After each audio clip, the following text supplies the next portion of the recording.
Tickets on sale now.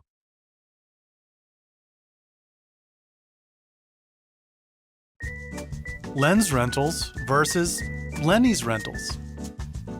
Difference number 9. At Lens Rentals, when you place an order, everything is organized and packaged in a rugged, custom-fitted case. Is no big deal. At Lenny's Rentals, we love to custom. Sometimes box, sometimes tube, sometimes big. Always custom. Custom, organized cases. Just one more reason to use Lens Rentals. Or you could collect. LensRentals.com. Shoot with the best.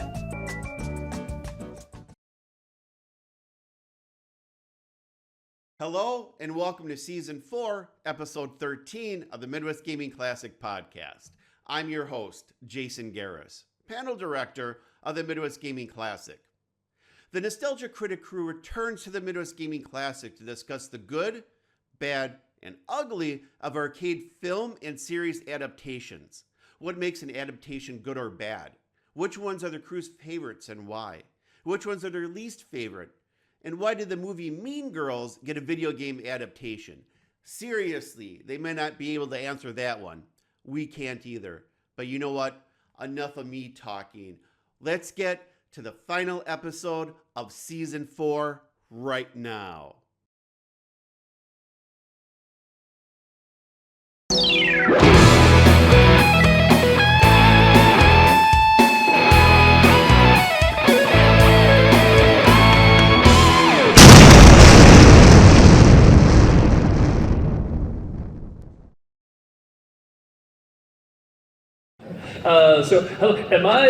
Am I right? Are we the last panel of the convention? Yes. Cool. Okay, so welcome to the last panel of the convention. You made it this far. You'll get a free t-shirt at the end. Not a guarantee. It definitely looks like a last panel of the convention. What this is, because every time when we come here, we should say who we are, the more I think about it, anyone doesn't know. I'm Doug Walker. Actually, let's just say who our names are. I'm Doug Walker. I'm Jim J. Ruff. Brad Jones. I'm Walter Benazia. Robert Walker. Heather Roos. Malcolm Ray. Now, who are your daddies and what do they do? No. So we're on a YouTube channel called Channel Lost, and we've been doing it for 18 years, surprisingly. And one of the things we focus on is mainly reviews, like comedic reviews, and that can be, movies, shows, and sometimes it does mean video games as well. And on top of that, it can be like adaptations of movies that are video games that were turned into movies. And just recently, I started a show called Adaptations, which is very difficult to say. But I literally just started Say it 3 times fast. Adaptations. Wow. Holy and I had like 3 beers going into this. This is weird.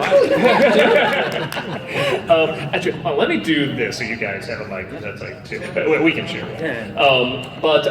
So I just started this show, and the idea was where, we talk about movies and how well do they represent the games. We go to Galloping Ghost, which is the biggest arcade in the world. Yes, And we talk about, I started this show, the segment I should say, literally it's only 1 episode, but it's talking about how well does a game adapt a movie or a show. And when we were coming here for this year, we've done it several years, the guy who runs the con, Dan, he was like, well, why don't you do a whole panel on that? Because nobody ever talks about that. I'm like, it's a good point. Yeah. So this panel is mainly going to be talking about definitely retro games, but it could be more current games as well. I'm definitely going to talk about, we're going to start out talking about like the good ones, then segue into the bad ones, and then at the very end we're going to actually open it up to you. Just good ones you remember, bad ones you remember, and why. Why were they good adaptations? Why were they bad adaptations? And one of the fun things about it is that they do not necessarily have to reflect the movie or their show 100%. They can add new material to it. And correct me if I'm wrong. I want to know if any of you have the same thought. When I think of like the best known, probably the best done in many respects, at least from what I remember and just the impact it had on everything, I think of GoldenEye. It's GoldenEye. Oh, yeah. Let's just get it out of the way. It's Yeah. everybody's number one was For going to sure. be GoldenEye. For sure. And one of the reasons I found that so, and not just because it's an excellent game, and it does actually represent the film. It's a movie license well. game, and they're really more than any of those supposed to suck. Well, no, They're not supposed to, Rob. yeah, they are. It's in the contract. This is right there. Let's put it this way: historically speaking, they're All right. supposed to suck. Yeah. But it's for a movie that was already several years old. Yeah. Like Golden, I think they're already on Tomorrow Never Dies at that point. And maybe even World Is Not Enough at that point. It came out 2 years after. Yeah. 2 years later. And they took a movie, that was successful, but it's definitely not something everybody was talking about, by any stretch of the imagination. But years later, now when you say GoldenEye, I bet you most people, they know the movie, but they think of the game first. Yeah. And that is quite an accomplishment. Again, for a game that was, like he said, was just supposed to be a movie tie-in.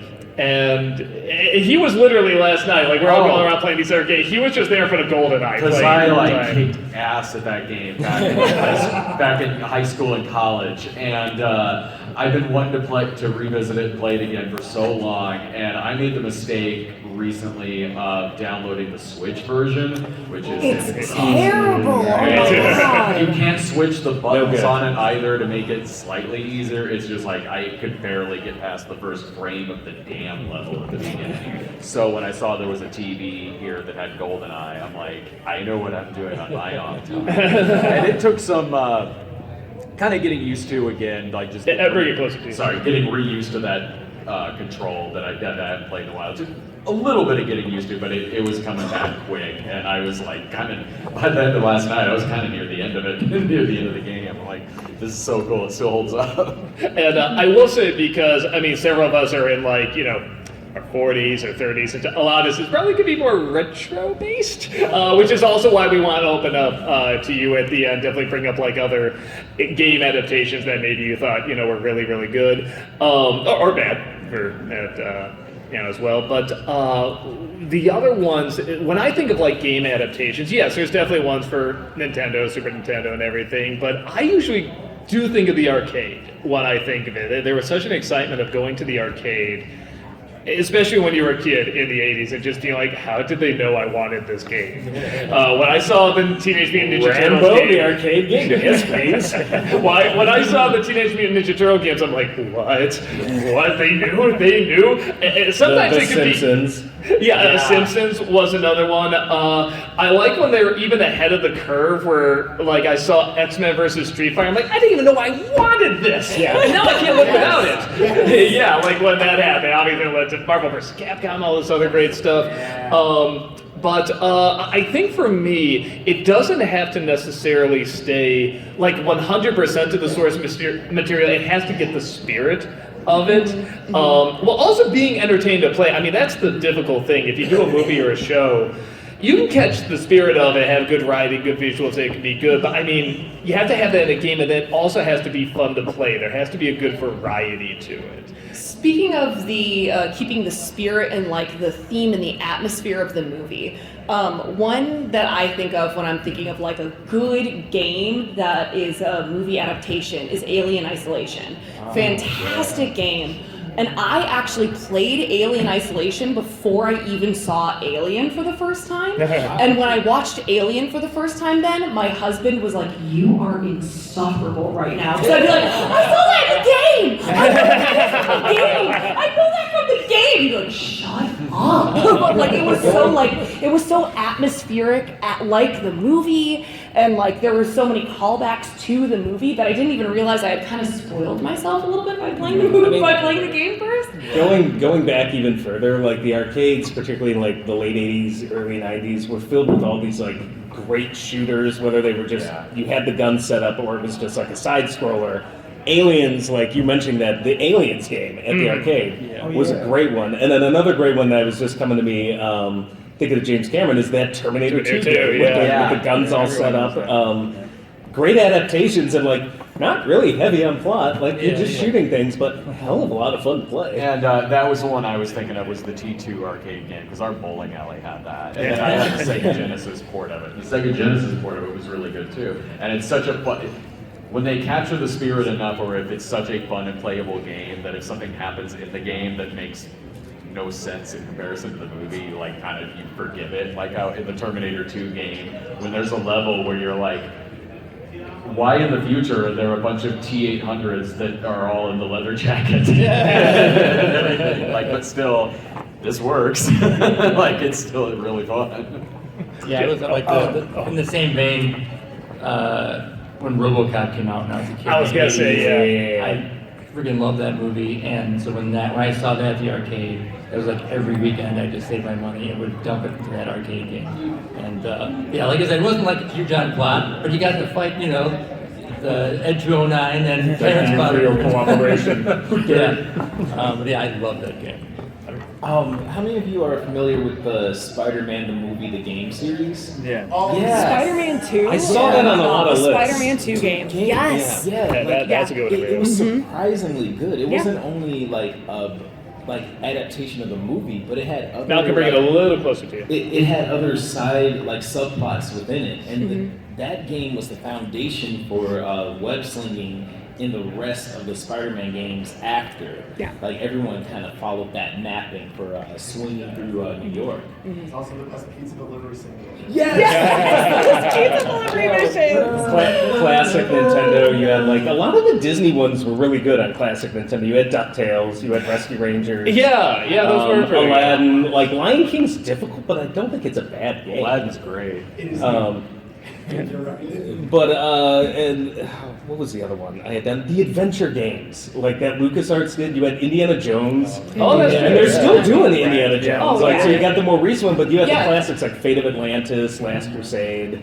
All of their Star Wars games, a lot of them, like back in the day, were really good. And then you had like Knights of the Old Republic and stuff, which was pulling from the universe, maybe not a movie in particular. But, Right, and I think that's also an interesting aspect of it, because a lot of times you can get some of these interesting stories in an established IP based off of the universe based on a movie that aren't necessarily involved directly with that, like something like Knights of the Old Republic or Jedi Fallen Order, or even like the newest Indiana Jones game, Indiana Jones and the Great Circle, which if you haven't played that, I recommend it. It's a lot of fun. I will say, I enjoyed my experience overall. The gameplay gets a little repetitive, but like Troy Baker puts in a performance, like I literally forget it's not Harrison uncanny Ford. sometimes. It's a little weird. Oh my gosh, Yeah. it's so good. But yeah, there's that interesting aspect of like it's based on an IP that is a movie, but it's not directly a movie tie-in. So like, does that count? Does it not? I don't know. Sometimes the game's better than the movie, like Dune 2. Which launched like the whole real-time strategy genre. That's probably better than a Lynch film, really, for playing the game. And then, like, in some cases, it was the better sequel till we got a sequel, like the Blade Runner adventure game from back in the day, until we got the more recent Blade Runner movie. Like, that was it. And it was actually pretty decent, like, run through the Blade Runner universe. The Ballistic X versus Sever game. Oh, yeah. It's legit. It's really good? Yeah. And the movie's awful. It is a very highly reviewed game. It's a really good first-person shooter. And it's based off of a movie that has the record as the lowest score on Rotten Tomatoes, but the game is good. Batman Returns on Super Nintendo. Yeah, like I love Batman Returns, but so many people are like, I don't like that movie. But like the video game, like on the SNES, are like, okay, that was actually really good. Well, and you were bringing up LucasArts games, and for a while, we did get more Star Wars stuff eventually. Some of it good, a lot of it bad. But some of it good. That was the expanded universe. Yeah, so in the 90s. games, they would keep, they'd have new characters and new scenarios and stuff like that, where for a while, I'm sure they're like comic books too and everything, but in terms of like visual media of something you're watching, the audio, hearing people talk, music, everything like that, being very cinematic, And that was the closest we had, and they were usually pretty good. And like TIE Fighter, you fly for the Empire. Like, how awesome is that? Yeah, and then when they got to where they could have like actors, and the CG backgrounds are always very fake looking, but it's the best they could do at the time and everything. But a lot of the plots were not bad, and you could even have the option as a player. They knew it was still a game though. And you could have the option, do you want to join the light side or the dark side? And that's not always something that was available. Jedi Knight. Jedi Knight. Dark Forces too. So they could even take the ideas and go further with it. How did you all feel about The Force Unleashed, the Apprentice storyline? Did you play Force? He was like the weird one about the Apprentice. Mm-hmm. Is that part of the expanded universe, or is that made up? I don't know. Yeah, Star Killer. It's like a fanfic, essentially. Okay. But it's Legends now, right? It's categorized as... Wasn't the Apprentice like a guest character in the Solo? Yes. Like, alongside Darth Vader and Yoda, like console exclusive?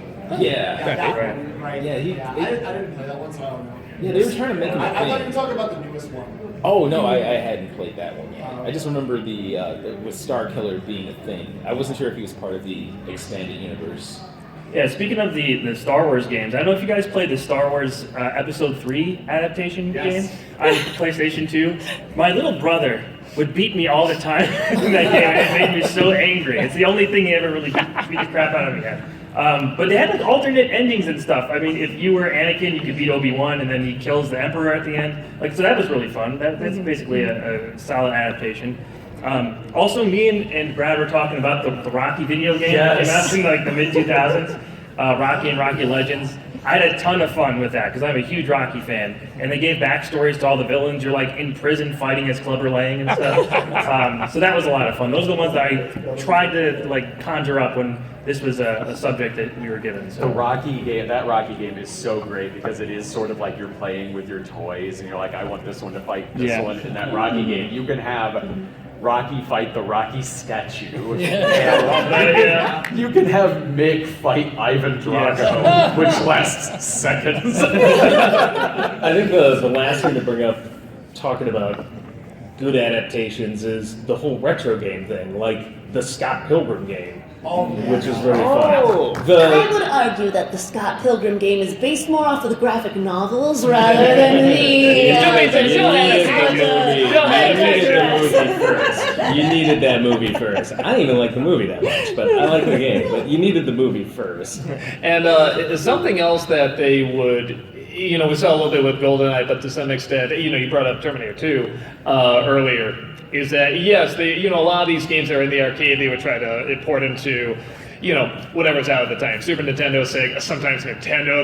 Ninja Turtles 2, it's only called the arcade game, but it's only the 6-bit Nintendo, so it's not, anything that great. But what they do with like Terminator 2 is like when you try to adapt it, it's like, I'm sure it's fine, like it plays well on the Sega, whatever, but it was literally set up so you are holding that machine gun in there. Like you have to have that actual cabinet in order to get a completely different experience. And I always like when, again, an adaptation does that, where it's like, okay, yes, we're going to do what other people have done. We're going to do something that's uniquely us. And I do not, maybe there was a game before that had a machine gun that you could shoot and get, but I don't remember one before Terminator 2. That was like a very unique thing at the time. There were some like sci-fi games that would have that, because I'm remembering some of the other cabinets that were in our bowling alley around that time. There was another one that wasn't based on... Oh, yeah! I love Operation. All right, don't listen to me. That actually is a very famous one. But and you were talking about adaptations. There are going to also be adaptations of adaptations. You think of something like Lego Star Wars, where it's an adaptation of Star Wars, but it's also an adaptation of the Lego style. Which, again, should be nothing. I'm sure it was just made just to make money. So many of those Lego games are so good. Yeah, it should be like you could put the bare minimum in it, and it would probably get the sales that they wanted. But because they really tried to give it that Lego sense, you could tell they had a real love and passion for both Lego and Star Wars, and they really tried to combine the both in a unique way. And they're so opposite that they really went together, and it just had a totally unique identity compared to anything else. And there's no Yes. They're so clever. It's not just the Star Wars games. Hold on. We'll give a chance at the end here, but because I saw you were going to say something, Rob. I was just going to say, if we want to segue into the bad, that whole thing leads to the Ouroboros of the adaptations of the movie adaptation of the video game. So Street Fighter, the movie, the video game, yeah. It's like, so we had a video game, we made a crappy movie adaptation, and now we have a crappy adaptation of the movie adaptation of the video game. And the fight is hilarious. Yeah, no, so that is the thing. It is, all right, so yeah, I agree. Let's segue into the bad ones here. But the fun thing about that game is that it is a bad game, but the idea is so silly that it is really, really fun to watch and play. Because it's so funny seeing, because in the movie they're already trying to recreate these moves that make no sense in a movie with like real people, and then they're trying to work that into a game as well, which it just looks so funny seeing Raul Julia, however old he was back then, just literally jumping up in the air, flipping like this, turning like this with lightning shooting out of his hands. But they can do, I'm sure they just, it looked like it, maybe it wasn't, but, I'm sure they just laid whoever was the actor down like this and just frame by frame turned him around like that. But it's like, just even going that slightly extra mile is kind of fun, because it is one of those things where I feel like every kid at the time, because most kids didn't like Street Fighter the movie, it wasn't very good, but it's trying so hard to be like, we're the game, that's somewhere in the back of your head you're thinking, well, what would this be like as a game? I'm trying to imagine them as the characters and stuff, and just when a game actually comes around that nobody really asked for, but just in the deepest part of your mind, you're going, yeah, what would that be like? For that to just suddenly exist. And that live action mocap side-scroller thing was really in for a while, because I feel like Pit Fighter might have started that. I'm trying to think of what. Maybe that's one of the earlier ones. But, they're probably, not Arabian Nights, what's the, Prince of Persia, thank you. So but you had like Mortal Kombat was like the gold standard, but you had the Street Fighter game. I was also think of like the Batman Forever game. You remember that? Yeah. That one didn't do it as well. And that's another bad adaptation. Yeah, that is a bad adaptation. Well, and that's one of the funny things about, we're talking about being kind of like influential and trying new things, and when it works with adaptation, sometimes it doesn't work. And I feel like if anyone's played the Batman Forever Super Nintendo game, that clearly has a lot of passion behind it, and they're trying something really, really new, and it just didn't work. And it felt so clunky and slow. Well, and they try to give the people the Mortal Kombat moves. So I don't know. I don't remember in any of the Batman movies, Batman or Robin going, it's very Liu Kang. But then on top of that, at least in Mortal Kombat, they take up the majority, a proper size of the screen. So when you hit somebody, it's like, that really feels like a good hit. Where in the Batman Forever game, they're like that. They do not take up much of the screen. And so when you hit someone, it just looks and does not feel powerful at all. And I feel like when you're Batman, you should feel powerful. And it was very, very repetitive and all that stuff. You probably played it. Now maybe you haven't, actually, the more I think about it. Not a good game, I don't recommend it. There's always... You were talking about the Spider-Man adaptations before the movie was...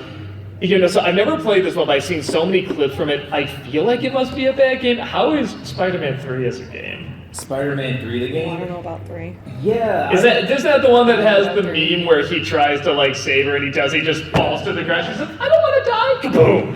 Isn't that one?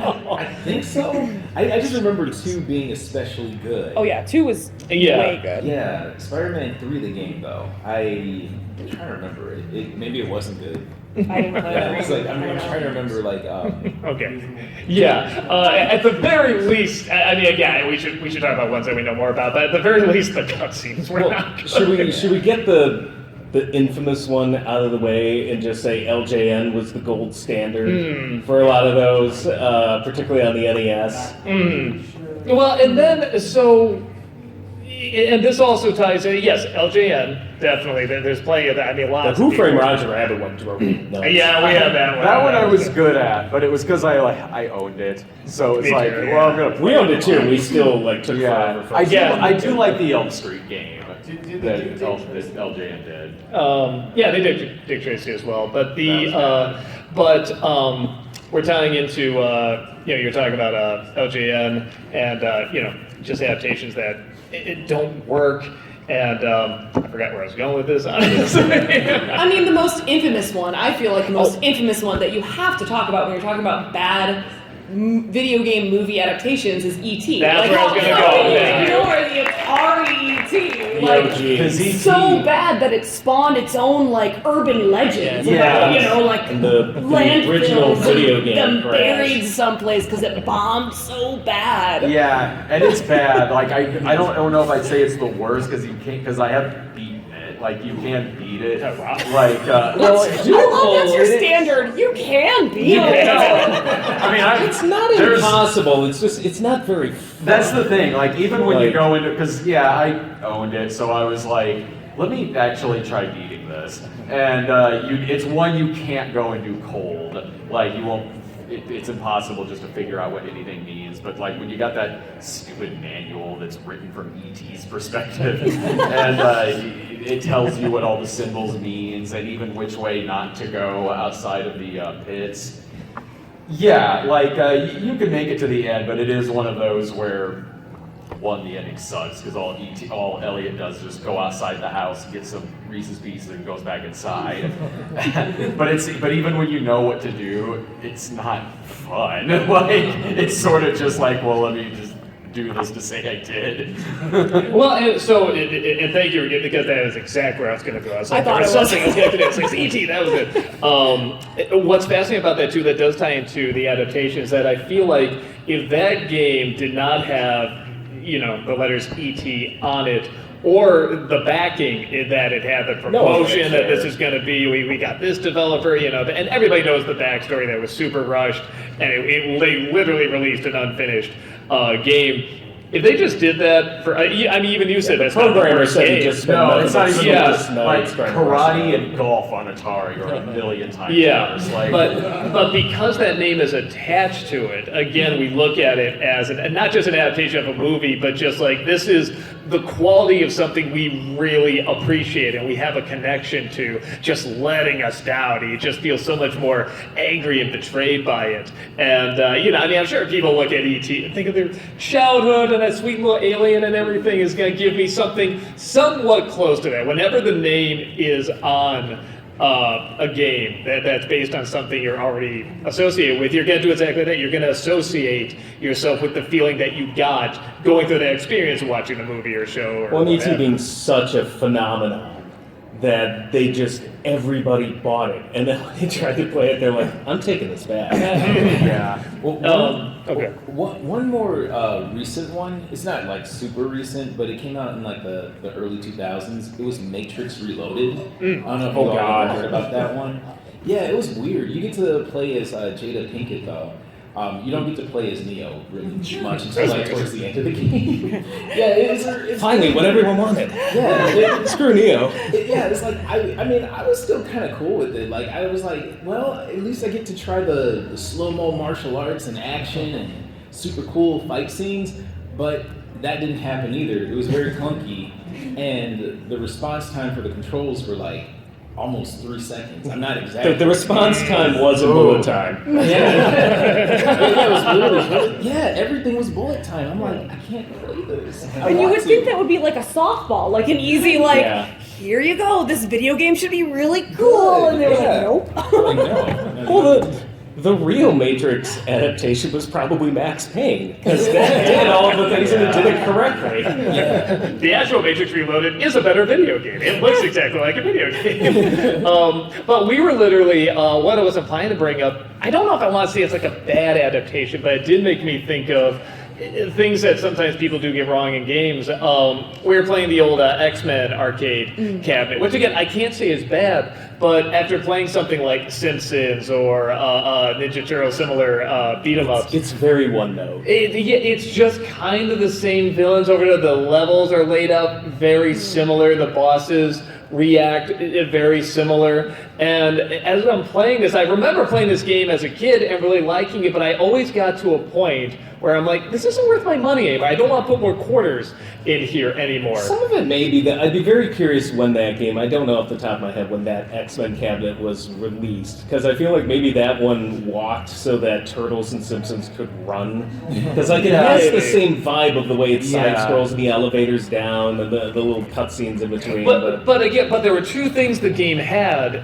that were very, very different at the time that I do think to myself, you know what, I bet they put more effort into this than they did, adding more variety when you're playing, like more variety in the enemies and the levels and so forth. What is, at the time, again, I don't know if it probably wasn't the first, but it was one of the very few cabinets that had extended screen. It wasn't just one screen, it was something like 3 or 4 screens put Which together. at the bowling alley when I was a kid was super cool. Yeah, and it's something like, you have like 8 players just splayed across. It has so many play, and it could give you space where, it's something like Ninja Turtles, in Simpsons you could play, but you're always a little scrunched in a little bit, where at X-Men, you had elbow, and it felt like you had more space to play stuff out. You could also pick your mutant. Instead of having to go to the particular part on the cabinet, which would be that character, you could just pick them, and then you could continue and basically scroll through and change your character if you had died once, which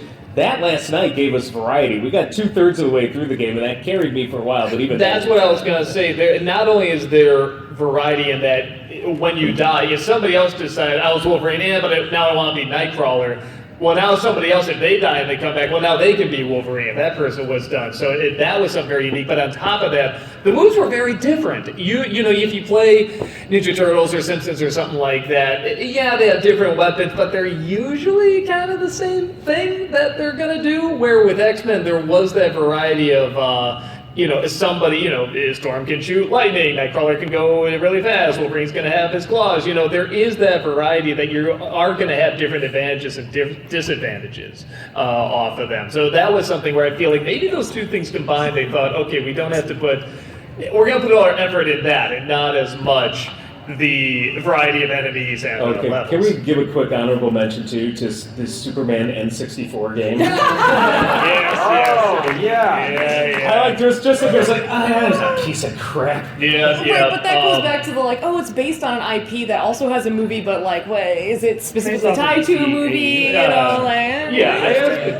It goes in circles. I feel it felt to me like they were trying to capitalize on the animated series at the time. They had the animated characters on there. But for anyone that doesn't know, literally the first 6 levels is flying around these stupid rings. And most people can't get past throw a car. And most people can't even get past that because they're so poorly put together. And we rented that when it was a new release. Me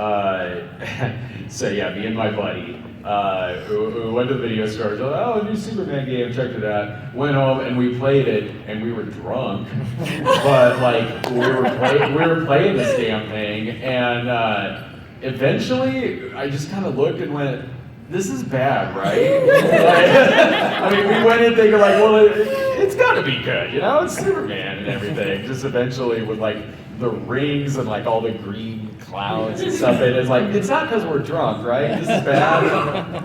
Well, and you brought up, again, this is kind of a prejudice I have. A lot of 64 games I do not like. I just could not get into the play style or the graphics. Every system after that I've liked fine. The GameCube, I don't know, the PS2 and 3, and stuff like that. Something about 64 I could not get into. It was very rough in the early days of 3D gaming. Where I feel like a lot of original Nintendo games, Super Nintendo games, I can still play fine, Sega and all that, but 64 is really rough. But something they would do is not just of movie adaptations and show adaptations, but they would adapt games that already existed before, and a lot, Castlevania, or Earthworm Jim, or something like that had a very distinct style that was clearly supposed to be a side scroller, but because it was 64, let's show this off. And again, I just feel like they didn't have it figured out yet, and they really thought this IP will get us to it. It's Earthworm Jim that has a following, let's do that. It's Castlevania that has a following. South Park, going back to movies and shows, Superman and everything.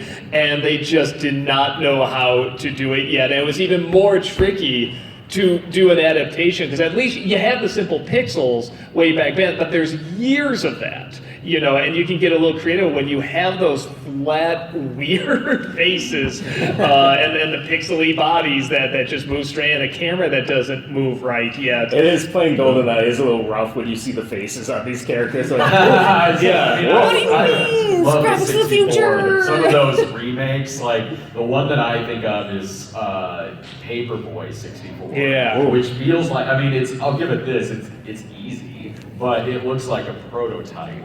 Like the tires are like these hexagons, and it does look like it's just like a first draft of a game. But it's got a weirdness to it because you fight Frankenstein. Okay. As any paperboy in the 1950s would do. Part of the job. Yeah.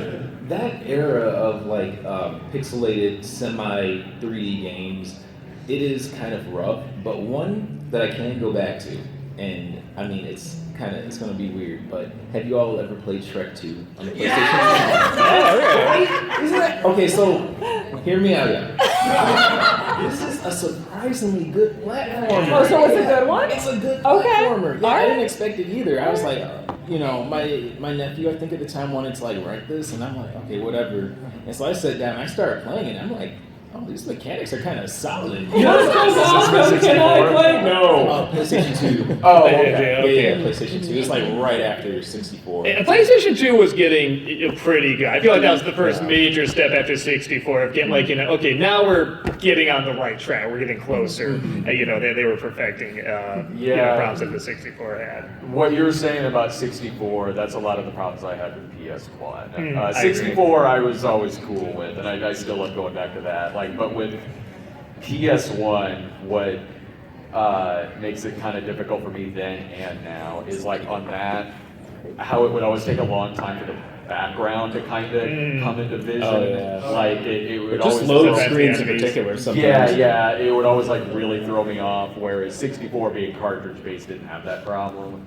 Which I think kind of makes GoldenEye even more amazing, because that's a game where, again, I'm so on that, I just openly say, kind of a prejudice against 64 games. I don't really get into that. There's maybe 3 or 4 I can think of that I like, but GoldenEye is still, many people agree, the best cinematic adaptation. It hasn't or at least aged best known, that had it was the most influential, and yet it still looks really weird, and it could work, but it could work past that. The game's so good, it could work past the that. weird thing about it is that, we can look at the graphics, its age, and the N64 controller is ancient, but playing it last night, I'm just this somehow feels like it hasn't aged. All these other games have aged, and I feel like I can have just as much fun playing this now if I just take a few minutes to relearn the controls as I did back in 1998. That's super impressive, and so few of those N64 games I think have that effect where it's it hasn't aged at all. Don't you guys not like Mario 64 though? I do. That's one of my favorite games. They are not men of taste. I was gonna say, so my take everything a grain of salt. Yeah. You just want to get everyone against it. This is making up for Matt's Speaking outside of just console games and arcade adaptations, I am a little bit younger than these guys, and I feel like when I think of bad games that are associated with TV shows and movies, what I really come back to is in the early 2000s when everyone had their own Flash games to promote, go to the Disney Channel website or the Nickelodeon website and have these games that basically would barely work, or they'd be like, hey, the new Spy Kids movie is coming out, why don't you go to spykids.com and try your little Flash game? And they were terrible. The 625 sandwich stacker. Yeah, from Lilo and Stitch. Right. So there's all those I don't even know how many of them would be lost media at this point. They probably were only up for a couple of months at a time to promote the games and promote the shows, but that's what I think of in my heart of hearts when I think of a really bad game associated with a TV show. It's sitting on my home computer in 2002 and They were dark times. Those are the AOL keyword times. Right, exactly. Right, like the AOL keyword times. Right. Yeah. I wanted to bring this up before we move on, but does anyone remember the Gamecom Tiger system? Oh, yeah. No. Yeah, the little Oh, handheld yeah, system. yeah, yeah. Tiger tried to release a handheld video game system, and I had Batman and Robin on there, and it was awful back then in the late 90s. So yeah, I like stuff like that though. It kind of reminds me of like more obscure things. Right. So yeah, that still sticks out in my brain. Well, and somebody literally brought this up for me because they were just like, because I had a thing where anything you bring to sign is free, and he was looking at it. I know he's like, I have friends the game on PlayStation. I went, what? I'm like, I was laughing because I was so excited to see what. How on earth do you do a game like? I turn it over. It's a trivia game. Yeah. And it's like, like why even make a PlayStation game out of it? So at least with these other ones that fail, they made an attempt. Where that one, I'm like, they literally just went on the IP and nothing else. Because by now, I would love to see how those characters look with PS1 graphics. So at the very least, if you're going to be this thing, like, just be it all the way, like at least commit to it. So this isn't technically, I shouldn't even say technically, it's not a movie or a TV series, but when I think of reskinned games that were reskinned to something else and had no right to be as good as they were, I think of Chex Quest. Y'all ever played Chex Quest? Why was that so good? It was it's an adaptation of cereal. It was a Doom reskin, and it was so good. I wasn't allowed to play Doom because of demons, but I played Chex Quest. And why was that game so good? It came free with my cereal. It was made specifically for kids like you. Did you have Noah's Ark 3D, the reskinned Wolfenstein? I sure did. You had the I also had Wolfenstein 3D though, ironically.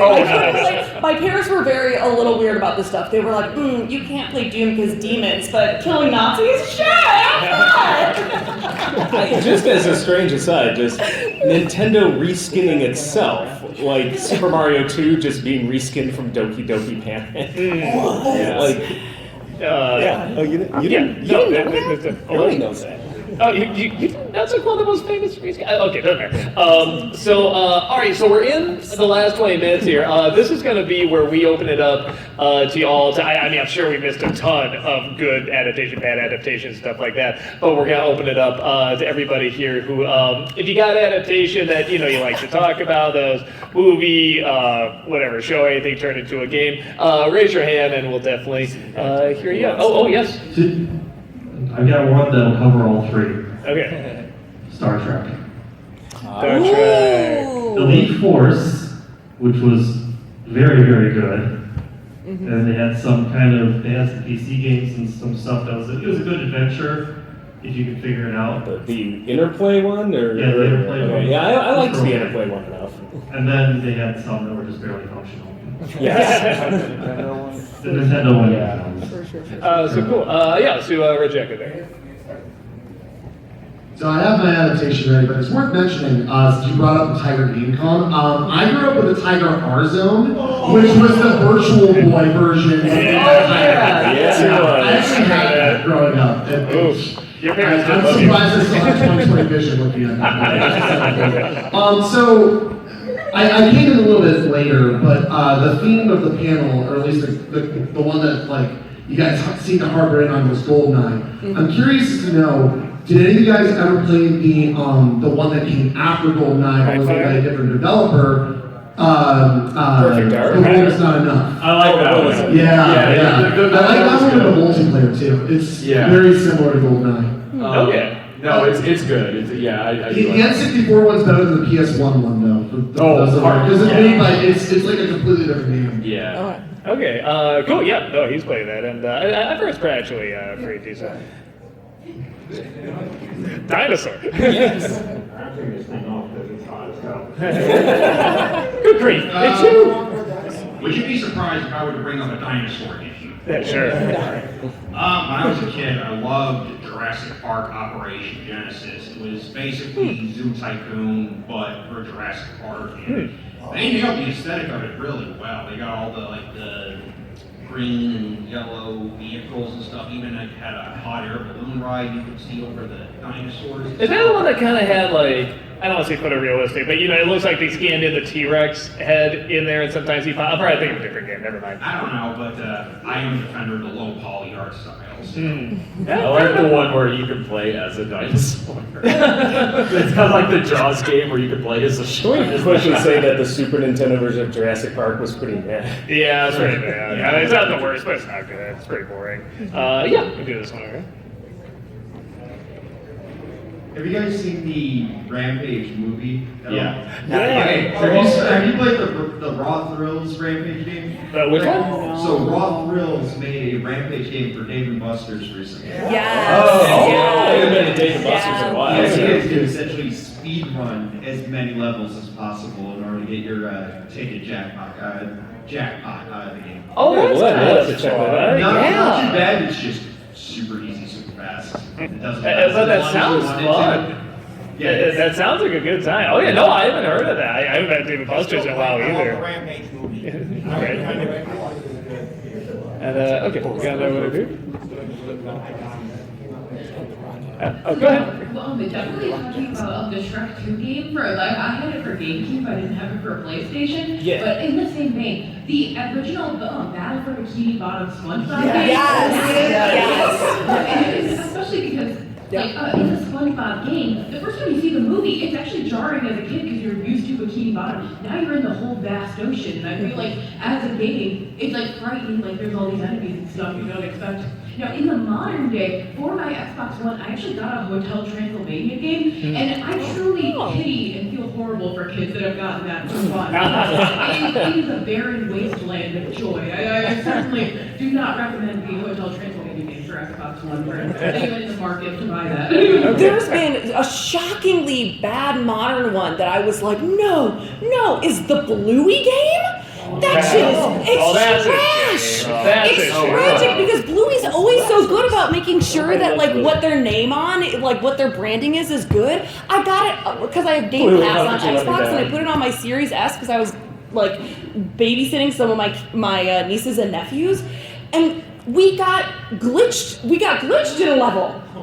And I was like, I can't even, it was terrible. You can literally see there's a couple of places where it's just like, the resolution is so terrible when Bandit opens his mouth, it's blurry. And I was like, who did this? Where is the joy of my Bluey? It's gone. That's such a shame too, because Bluey's so good at teaching lessons, both just moral lessons and also like social lessons through play. And that's such a shame that literally a game that's designed to be played could not do that. It was terrible. That's a shame. Absolutely terrible. I got it on Game Pass and I wanted my money back. I can't. It is. Cool, yeah. I was going to say, yeah, it's probably best to let you, because you're the one running around. We'll let you choose. I mean, again, like, I was also going to talk about Shrek 2, but another game Shreking humor on the same time, Shrek Super Slam. I'm assuming that's a fighting game? Yeah. I forgot about that. It's a fighting game where you play Shrek characters. I mean, what more could you ever ask for? That does sound like that was fun. Do you have a level where you fight the knights in the wrestling? Actually, the best person in the game is Wilbur running with just spam apples. That's awesome. No, I never even heard of that one. Yeah, I might have to check that one out. Awesome. Thank you so much. He'll take the mic behind there. Anyone else? Yeah, just raise your hand. He'll come around to you.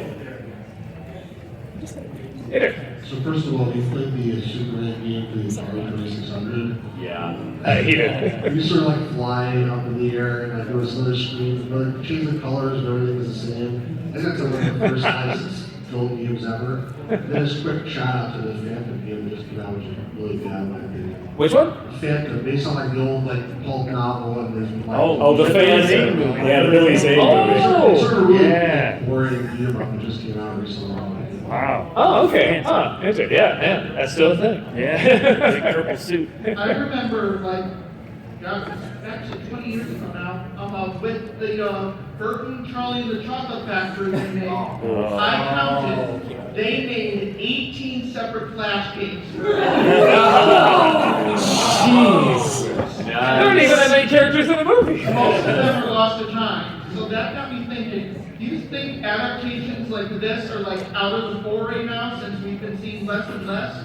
Like, do you think they could see a resurgence?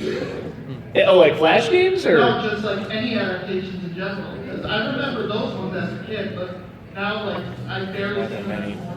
I mean, are there not that many? There's definitely less than There's not as many as there used to be, and sometimes like the whole open world gaming thing, like how many crappy Harry Potter games came out back in the day when those movies were released? But now we have the open world Harry Potter game, and like that took years to develop and this and that. So it's like I feel like it's much more of an investment in AAA gaming now that it seems like it just takes longer, and like you probably won't get something hopefully as broken as some of them, but then again, I don't know, some of them are pretty damn broken still. Yeah, it seemed like every movie had a video game back Yeah, then. every single one. Like there was a stretch. Especially the Flash games. Yeah, definitely the Flash games too. I mean, I think of like Batman Begins and all that stuff. I mean, like every movie, like every big movie. So Horkins slow has down. a video game. It's an Atari game. You know, okay, so this is, I guess that's a fair point. I guess what I was thinking too is I don't think it's as much movie adaptations as much as IP, because you were talking about Harry Potter. It's like, yes, there's the Harry Potter it's all movies, about but the they're not going to do that. IP They're doing the Harry Potter IP. Marvel games. Yeah, I was going to say Marvel games. Yeah, and so stuff are they like based that. on the Like, individual Marvel movies? No, but it's Marvel all it's together. characters that are in there. Yeah, it's a Don't ask me Spider-Man how many game. hours I played Marvels. Yeah, so I think that's the big focus now, like more IP, which is not entirely different, but it is a little different. I guess not based on a movie or show. I think it is different, because if you're doing more of a generic IP, it's not attached to one individual film, so that means it's less riding the fat. It's of the more movie that's years released in of a minute. adaptation instead of just one movie. I feel like you see more of those type of adaptations, like Flash type adaptations in children's series now nowadays. Again, like looking when I have my nieces and nephews over, I'll look to see what's on Game Pass. It's probably And, seen like, as more old I've got school the now, Paw it's Patrol simple. game on and the Bluey game, and like it's a lot of the like Nickelodeon kid shows that have those terrible, cheaply made, really quick games because Paw they Patrol, think Rescue like 911. what does a 3-year-old know? You know. It reminds me a little bit before we get to here. There was a Gravity Falls Flash game that was made, and it was actually okay. It was done like an old '80s beat 'em up, and there's even an episode where they go inside like an '80s, like a Street Fighter type game, and that's what this Flash game is about. And but it is very repetitive, and just when you get to the end, it's like, good lord, we've just been doing the same thing. And as soon as you're thinking that, one of the characters actually comes out, you know, like you're playing as Dipper or whoever, and he just says, you know, oh, I know all these characters being shy, so you know, what do you expect? We have very limited budget and animation. Anyway, fight me. So even they kind of acknowledge it too. So I feel like even within the limitation, you can have a little fun with that if you're allowed to have a little bit of a sense of humor. So go ahead. First, I want to apologize for my constant outbursts throughout this day. I apologize for that. God, the whole time we're just like, what is up with that dude? How loud he's being? I'd call security, they just didn't respond. Before security escorts me, are you guys excited at all for the James Bond game being made by the Hitman developers? Yes. If it's anything like Indiana Jones and the Great Circle was, it's especially the Hitman games have that same kind of like combat where you could like use the environment. I'm very excited to see what that creative team can come up with. I'm hopeful, so I'm very curious, and like I'm hoping it's good. I love the Hitman trilogy. My only problem with them is that they're always online, and I hope the James Bond game is like that. Yes, you're right. Can we stop everything being live service? Yeah, I'm so sick of the live service thing. I'm like, please, offline only sometimes. Thank you. Yeah, exactly. Hey there. Hi, the one arcade game I think about with film, it's not adaptation, it's more of a game. You just put it on with Sega's Die Hard arcade. Oh yeah. On which system? Die Hard. Arcade game, but it was also put on Saturn. Oh, okay.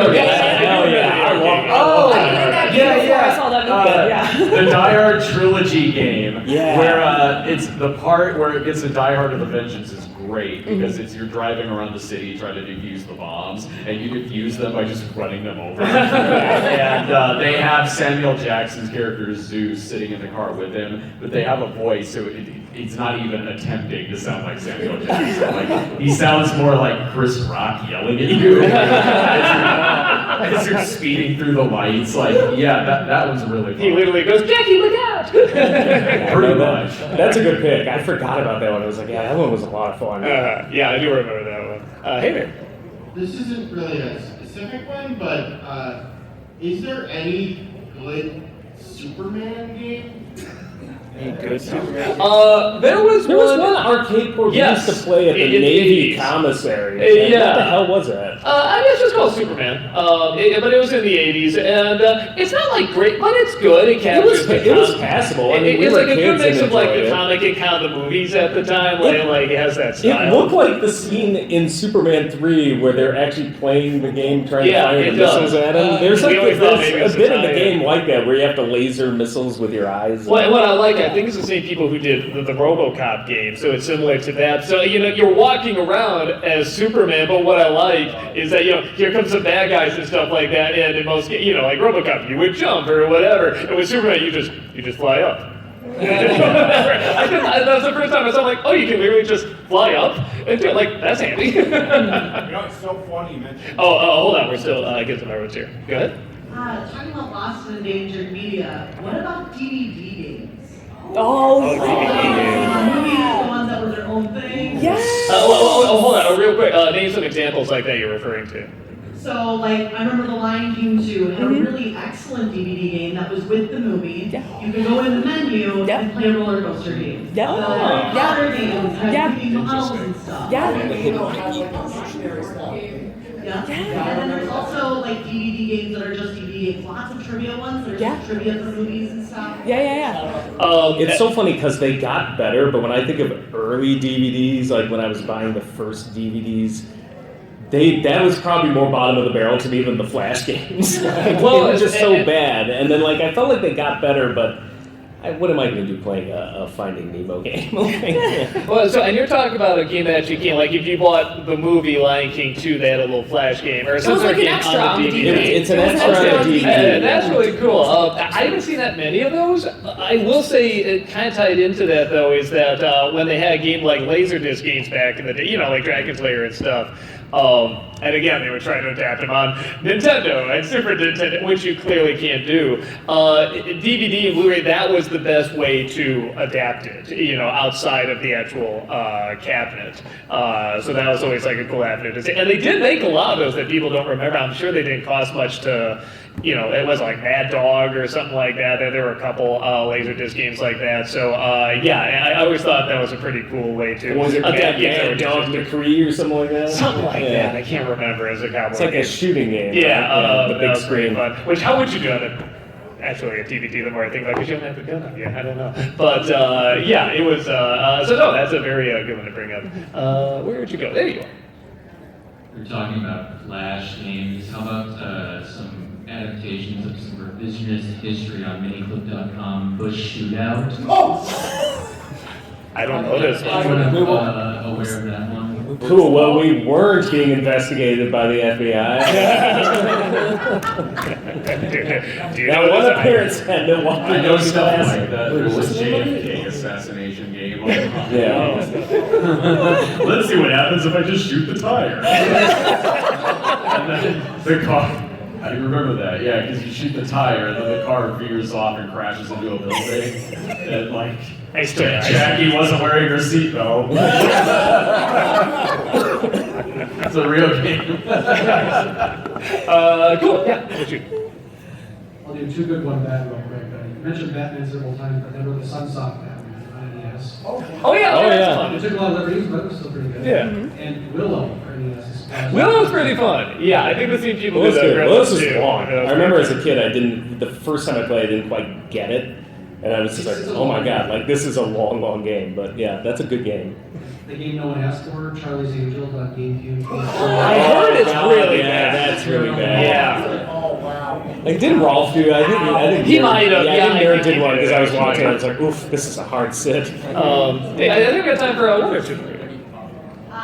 One of the ones that's staring us all right in the face, based on a TV series, but it became its own subgenre of games, in my opinion. Dragon Ball Z games.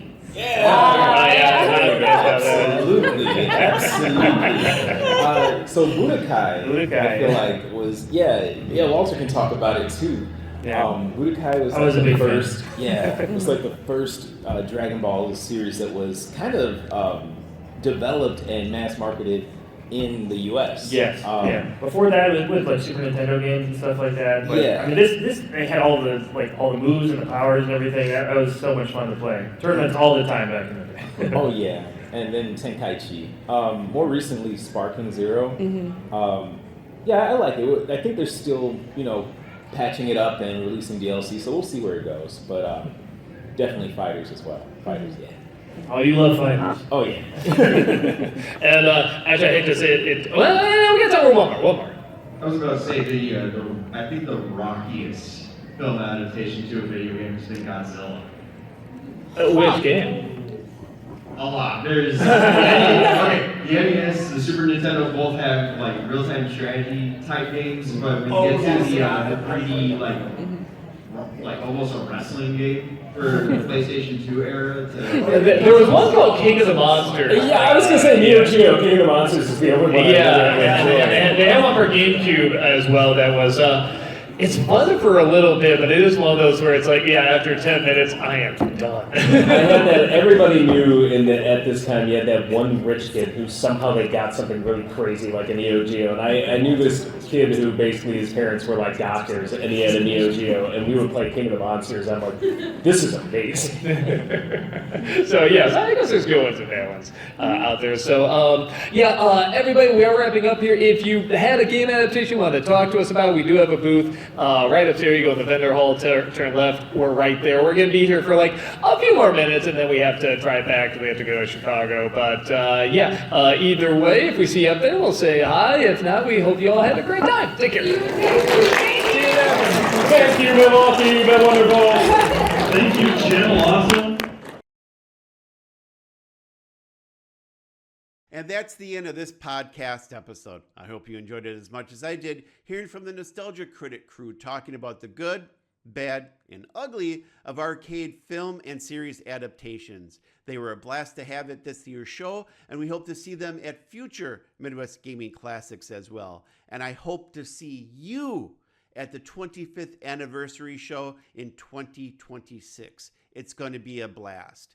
This is the last episode of season 4. I hope you've enjoyed it, and there will be a season 5 leading up to the 2026 25th anniversary show. I hope to see you there, and until next time, take care, stay safe, and game on.